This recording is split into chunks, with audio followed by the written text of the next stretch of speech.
And we must have walked past each other in the street at some point when we were growing up. How so similar our backgrounds are, and the backgrounds of literally millions of people in this country who grew up in the 70s, 80s, and 90s have seen the transformation. And my grandmother gave me a real big slapping. The importance of the state, the importance of our nation's history, the importance of our culture and our politics, because they want to keep us controlled. They don't want us educated. They don't want educated leaders. Yeah, I remember you being interviewed maybe 5, 6, 7 years ago, and I realised because you talked about it, where you were from, where you grew up as a child. I remember sat there going, I might have met you because as a very young person, you lived in Moss Side. I lived in Hume, which is next door. And then you moved to Burnage to live with your grandparents. I moved to Longsight to live with my grandparents. Longsight and Burnage are next door to each other. Half my school friends lived in Burnage. So we probably have shared friends and shared acquaintances, and we must have walked past each other in the street at some point when we were growing up. Yeah, I can't find it impossible that we didn't, particularly if you played football in Longsight Park and kicked the ball around there. And I think when we had a pre-discussion about this, you knew about the pub at the Green End pub, which was the first pub that I ever worked in. I sneaked in there probably 16, 17 because my granddad used to be a regular there, and just in those days you could talk to the landlord and twist your arm and get in. So I'd be surprised with the backgrounds that we had that we just didn't meet. But here we are meeting literally for the first time now. But we share so much and share so, particularly the background. I think the background listening to you, and I started to read your book, and thanks for sending it over, suddenly realizing how so similar our backgrounds are, and the backgrounds of literally millions of people in this country who grew up in the 70s, 80s, and 90s have seen the transformation, the terrible transformation in many ways of our own country. No, absolutely. We've got more in common. Your father was an immigrant, my father was an immigrant. You grew up in a single parent household, so did I.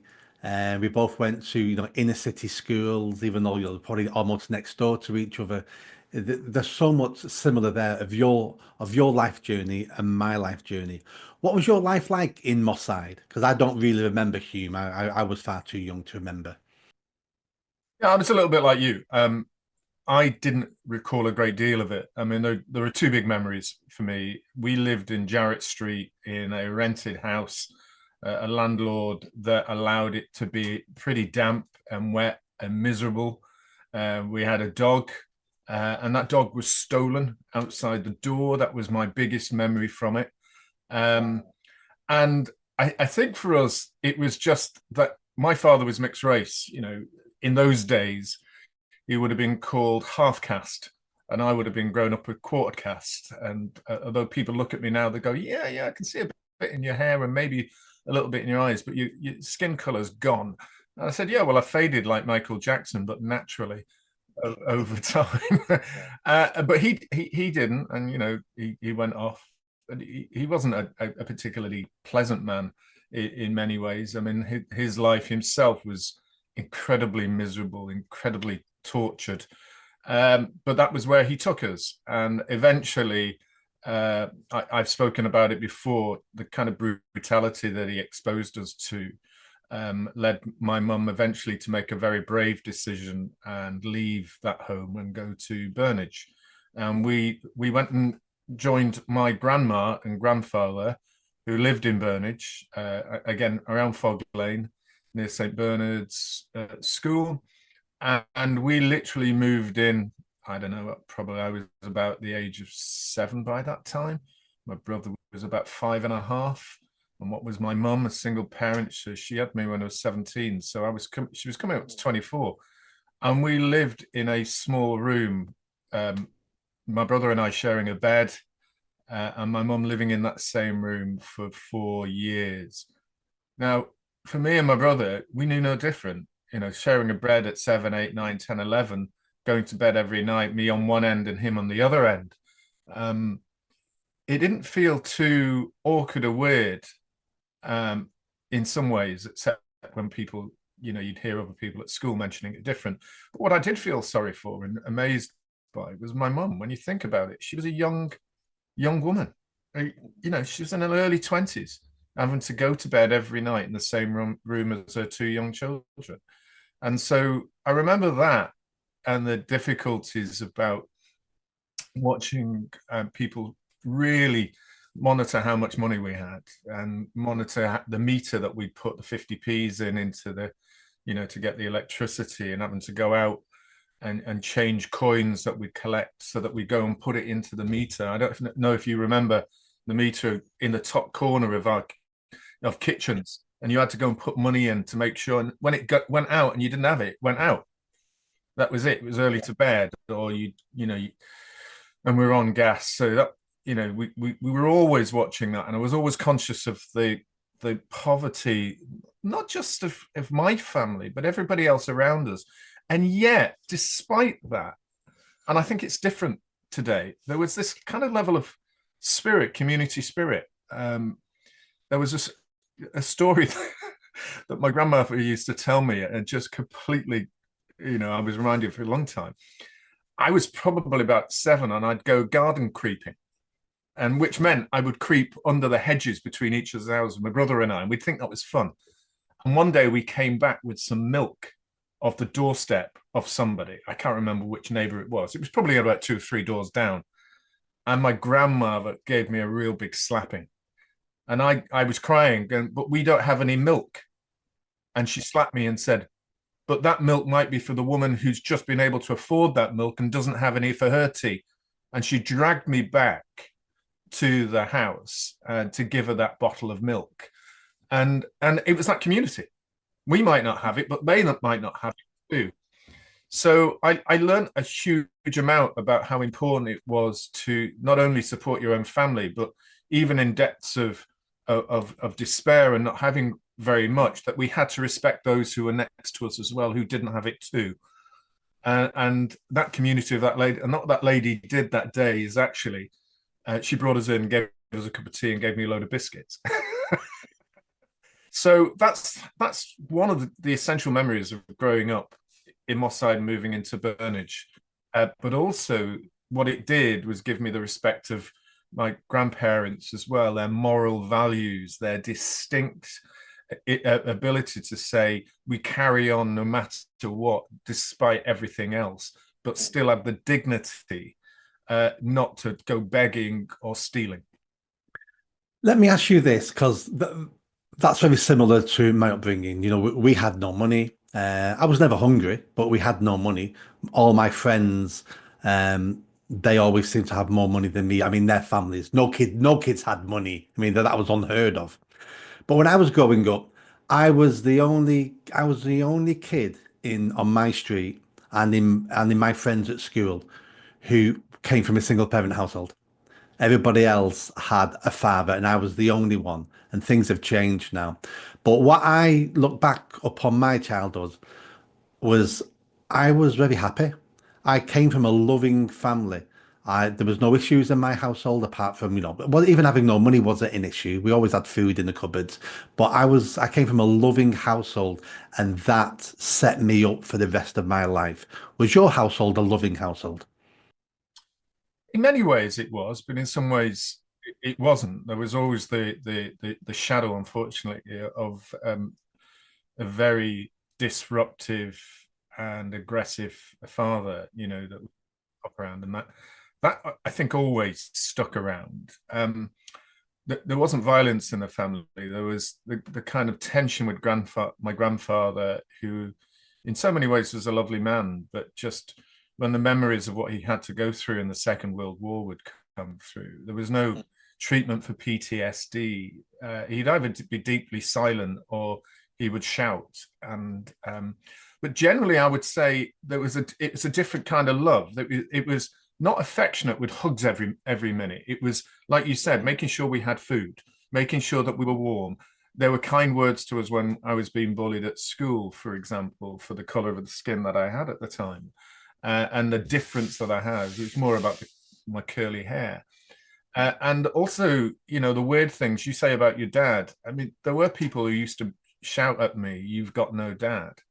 And so at school, you'd get that sort of comment. So that loving element was all connected about that. The not having anything. And I think also the difference is that my mum living in that room, it created little tensions for her as well. She was a young woman. So there was this idea that we had to look after each other, but it left little space for what people today say is giving the hugs and kisses that you see in every single movie. I would say that's the form of love that was a strengthened ability of the family sticking together. And other parts of the difficulty of life that I found became the formation of my views about fairness, equality, wealth creation, wealth spreading, dignity, the importance of the state, the importance of our nation's history, the importance of our culture and our politics. All of that was very, very important to me, but it was also become ingrained in me at that stage of looking around where we were. I became very aware. Some of the incredibly important things about the love was that was really about education, Nick. It's the comments that we don't have very much, Stephen, but the one thing we can give you is help on education. It's so important to learn. It's so important to read. And they would read. Books were always around. My mum would, we very luckily dated a man that worked in a publisher's, and we'd get loads of free books when they, particularly at Christmas, and we get all of those, and they would read to me, and it was intensely important to kind of learn. And my grandfather didn't do much when it came to reading at all, but he would read poetry. My mum wrote poetry. My grandmother used to sing, which kind of this happy songs that echoes around the cold kitchen. And so that was really, really important about the education and teaching us that was what was needed to get out and get on. Well, that's the difference between me and you. My household didn't value education. They weren't anti-education, but education never came into it. I educated myself basically through TV, documentaries, watching old films, and some of that would have been propaganda and biased and incorrect, but that's how I educated myself. And listening to my grandfather tell me stories at night because we shared a bedroom. So he'd tell me about the Second World War, the adventures he went on, eating snakes, being torpedoed by the Japanese. And it was those stories that made me want to travel around the world. So I've traveled around the world now many times. I've been to dozens and dozens of countries. I've been to countries that most people never heard of and couldn't even find on a map. So that was sort of the education I got out of my family. But then you obviously valued education. I'm presuming you got a good education. And how did that lead into politics? Well, I was lucky in many ways. As I say, we did learn. We got some really negative stuff at my school, St. Bernard's, but we put in for the scholarship at St. Bede's College, the Roman Catholic, what was once a seminary, and it was, and then became a private school. And I entered into the entrance examination in that for when I was about 10. And I remember my teacher at school saying, "Stephen's clever, but he's not that clever. There's no way that he's ever going to get into St. Bede's." And I won a scholarship for a bursary. I came in the top 5, and they therefore paid my education for 5 years. And that education gave me a background in classics like Latin, enabled me to open my eyes out to French and other languages, particularly maths and history, which I adored, in a very classical and formal way, sometimes taught by nuns, but mainly by teachers. And it gave me the importance to mix with people from different backgrounds. There are a lot of people who are wealthy who live in North Manchester, come out from Cheshire and Trafford.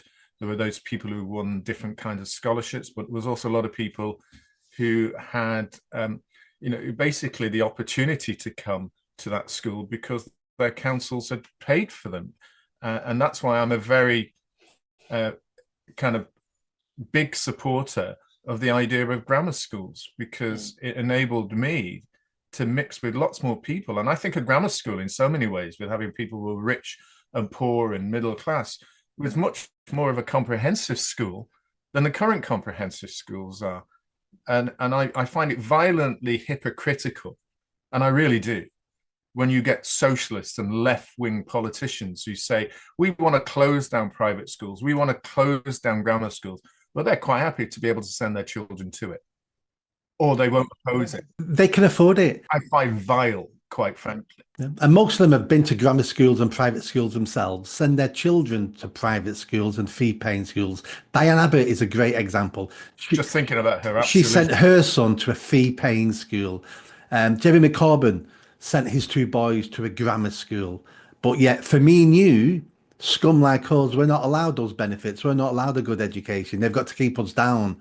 But it's good enough for them and their children. They're hypocrites. Absolutely. And that's a word that I think you've summed up.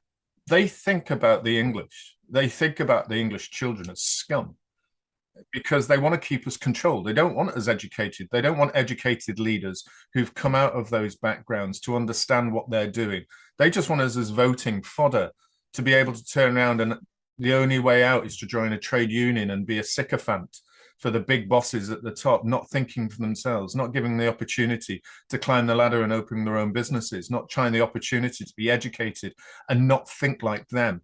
They just want to control you. And if they can keep the numbers of the working class small, that they allow a few to go off to Oxford and Cambridge and then drag them into the Labour Party, keep them controlled like that, they're perfectly happy like that. But they don't want those who really still feel, and I still feel in my bones sometimes, what I grew up in and how I grew up in and how those people are still suppressed. That's what kind of drove me through into politics from the education. And you talk about that. I was lucky to go to St. Bede's. I won scholarships. I got my exams, and they encouraged me to do stuff such as law. You know, I would never really thought about it. But I do often remember that before I got into law, which is the way that you move into politics in so many ways, is that, do you ever remember Crown Court, the TV show that we used to have? And my grandmother and grandfather used to sit down and watch that with me, and they'd say, Stephen, you can be that. That's the pinnacle of our protection of the people in this court, the barristers and the solicitors, understanding how important law was for the protection of human rights and the protection of ourselves as individuals. And I moved into becoming a barrister. It took me a long time. I've never been allowed to practice it for the past 10 years, unfortunately, because I'm blackballed because of my support of Brexit. There are no chambers out there that are willing to accept me in to do any work anymore. Every time I get near one, someone says they stop me from getting in by saying, oh, he's too outspoken on immigration. We're not work with him because he was a Brexiteer.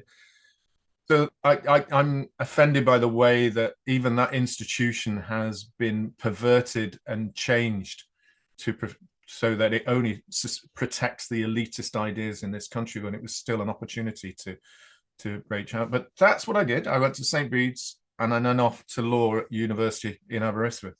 Right. There's something there similar to me and something there that's not similar. The similar thing is you've been blackballed as a barrister. I've been blackballed from working in the charity sector because of what happened to me because I'm outspoken.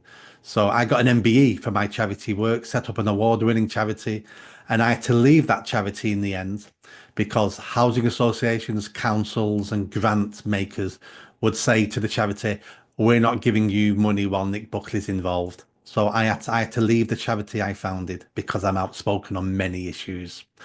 And something that's not similar is our education. I went to a school that you'll probably heard of called Central High School for Boys, based at Bellevue in Gorton. Failing school. It closed down the year after I left. It was, you don't realize it at the time because it's the only school you know. But looking back, it was atrocious. That's why they closed it down. It was a failing school. My music teacher was stabbed 42 times in the chest for confiscating a pornographic magazine off a pupil. A newly young female teacher was sexually assaulted by 12 students in a stairwell. I could walk from my English classroom into my geography classroom through a hole in the wall where students had kicked the breeze blocks out of the wall to make a new doorway. So it was a shortcut across the building. That was my schooling. It was like Escape from New York. But at the time, you don't realize. There was no decent teachers. All the good teachers had left years ago, so we got newly qualified teachers, and failing teachers were the only teachers left in my school. I got an extremely poor education. I managed to pass my O levels, which are now called GCSEs, but that was only because I was inherently fairly intelligent. It wasn't to do with the education. Um, I look back now and think if I'd went to a decent school, I I I potentially could have been prime minister. I could have been, a lot further on in a career, my development, if I'd gone to a half decent school, but I went to a completely failing school. Yeah, and I understand that, Nick, and I knew the school, I knew its reputation when we were growing up, and I'm inherently and intensely thankful that St. Bede's gave me the scholarship to get out, because I would have gone to St. Mark's, which was down the road, which had equally bad reputation. I know it was not great. It was pretty awful because my brother went there. The only other people that have ever succeeded from that school are Liam and Noel Gallagher, but they did it in a totally different world. I knew what was happening if you go to the schools in Manchester, in the north of Manchester, and also towards Chorlton. They were failing schools. I saw a girls' school that my sister, although you could be a brother nowadays and go to a girls' school, can't you? Say that's very enlightened of you in the 80s to have a trans sibling. My sister, we fought for a year for my sister not to go there, because it had such a bad reputation and was so far away, and that the council refused to do so, and she ended up being off school for a year, and that impacted her education. The education authorities, such as Manchester's education authorities, are the crux and the cause of so much restriction on education of young people by their dogmatic views, by their atrocious attitude to funding, by their atrocious attitude to new wave thinking, whether it's DEI at the moment or transgender philosophies, rather than classical education. And they're part of the Labour Party's anti-education towards poor people, quite frankly, and the working class of this country. And I would abolish them. I'm seeing what's going over in the United States Department of Education. Abolish it. I'd abolish the whole lot. I'd give people money and say that is how much the government says is worth your education. That's how much you'd have. You go and spend it as you will at a school that wants you. And I tell you what, there'll be academies out there that would offer the education that I got at St. Bede's and that you didn't have the opportunity to have, but would take it for that money. And we would crush the comprehensive system in this country in a way so much so that it would embarrass them. It would just embarrass them, because the education standards in this country would rise. The teachers would have proper buildings. They would be paid incredibly well. They'd have students that, if you look at that wonderful teacher in London, I always get a Catherine Babasinghe, who does tremendously well. I'd put her in charge and tell her just to fire people who are no good at their job. And that would give more people like you and I the opportunity to grow and expand, because that's my interest. I'm not interested in the council leaders or their people involved in the authorities. They can go swivel as far as I'm concerned, because I don't think they really care. They only care about their money and their pensions. I'd care about those teachers and head teachers who really care. And I care about the students who are missing out on education because of a system that is failing. I'm lucky. You're lucky that you had an inherent education in yourself and the ability to go on. But there are thousands of children every year who have failed in education. And you can see it riles me. It was one of the things that I think is crucially important. And what we have at the moment is a failure. And this government are going to make it 20 times, 100 times worse, because they just don't care. And they're filled with hypocrites who send their children to private schools or schools in areas that they can afford that already have great reputations. it incenses me, as you could probably tell. No, I completely agree. My wife said something to me years ago, which I've never forgot, and I've stole it now as if it's my phrase. And she says, education is a gift we give our children. Gosh, I couldn't agree more.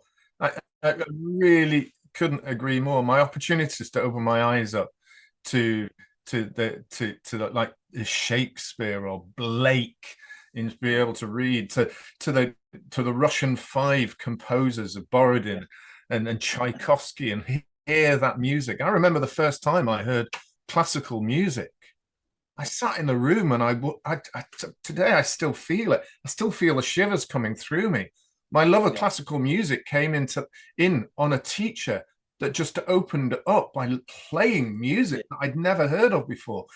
And my mum then went out and bought one of those box sets that you used to have of classical music. I still have it.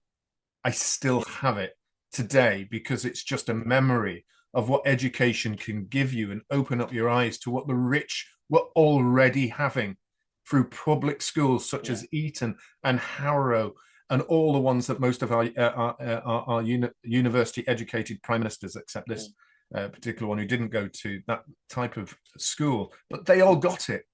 And I had that opportunity. Yeah, I bought my own classical music set when I was 11 or 12 from a bring and buy sale at a Christmas fete at a school round the corner because again, I wouldn't have got that at school.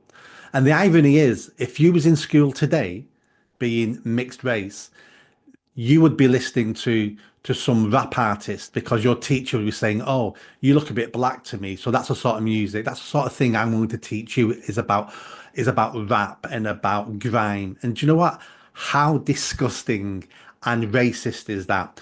We should be exposing children to the greatness of the world, not to some of the crap we're producing today.